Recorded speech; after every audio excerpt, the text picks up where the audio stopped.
শেষ দফা ভোটের আর মাত্র কয়েকটা দিন বাকি আছে, আর সেই ভোটের আগেই আক্রান্ত হলো সিপিআইএম। যাদবপুরে আক্রান্ত সিপিআইএম এক কর্মী। তৃণমূলের বিরুদ্ধে হামলার অভিযোগ সিপিআইএম এর।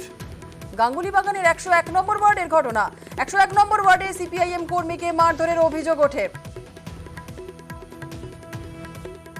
শেষ দফা ভোটের আগে আক্রান্ত সিপিআইএম, যাদবপুরে আক্রান্ত সিপিআইএম কর্মী।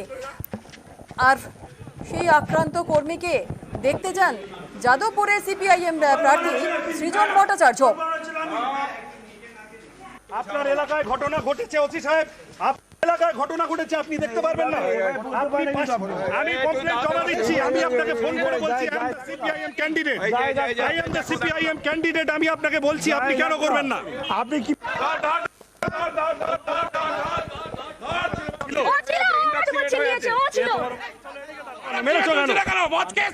আমাদের এখানে মেরেছে, অবশ্যই মেরেছে,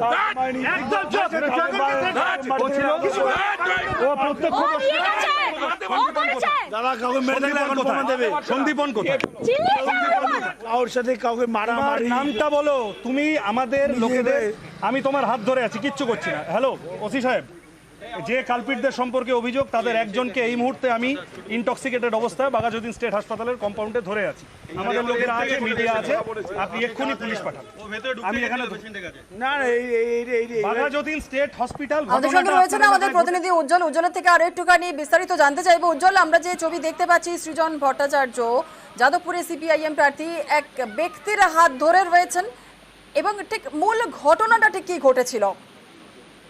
দেখো, আজকে যে বিষয়ে যে কালকে রাত 10টা সাড়ে 10টা নাগাদ সেখানে দাঁড়িয়ে একদিন বুথে বসা যাবে না বা এরকম যে প্রচার চলছে, সেই প্রচারে আটকানোর চেষ্টার অভিযোগ, এরকম দীর্ঘদিন ধরেই সেই অভিযোগ আসছিল। গতকালকে সেই ব্যক্তিকেও কিন্তু একই রকম ভাবে হুমকি দেওয়া হয় বলে সিপিএমের অভিযোগ, এবং তারপরেই ওই এলাকার মানুষের সঙ্গে বেশ কয়েকজন দুষ্কৃতী তারা আক্রমণ করে সেখানকার মানুষদেরকে, ফলত সেই নিয়ে একটা গন্ডগোল এবং আহত হন।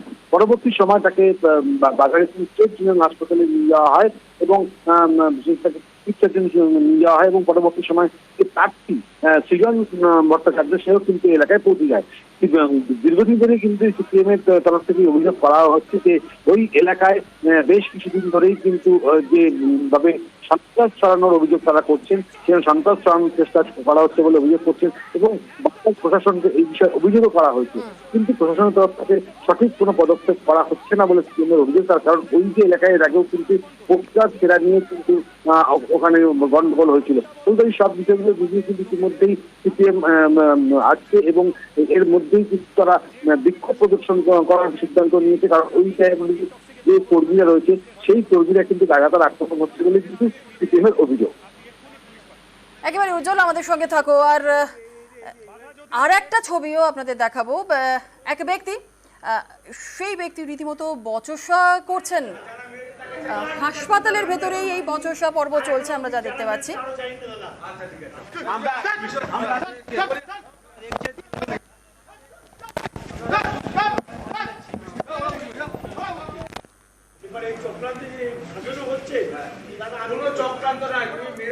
হাসপাতালের মধ্যে একটা বচসার ছবিও আমরা দেখতে পাচ্ছি। উজ্জ্বল, এই বচসা ঠিক কি নিয়ে হচ্ছে একটু জানতে চাইবো। শুধুমাত্র যে এলাকায়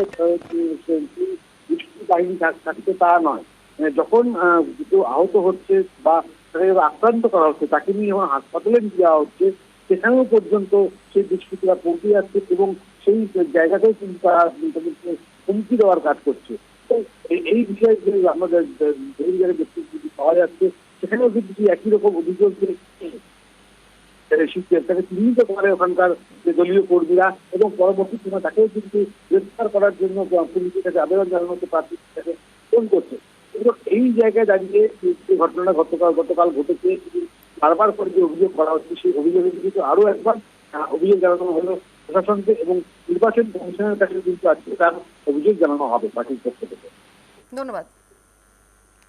জেঠু আমাদের জন্য খাবার দাবার নিয়ে বাড়ি ফিরছিল, তখন হঠাৎ করে বাইক নিয়ে ওই ছেলেটি এসে মারধর শুরু করে। আমি আটকাতে গেছিলাম, আমাকে লাথি মারে, আর যাকে গ্রেফতার করা হয়েছে সে আমার উপর প্রচন্ড জোরে চিল্লায়। দুজন এসেছিল, দুজনের মধ্যে একজনকে ধরা হয়েছে, আর একজন তো পালিয়ে গেছে, আমি আইডেন্টিফাই করে দিই।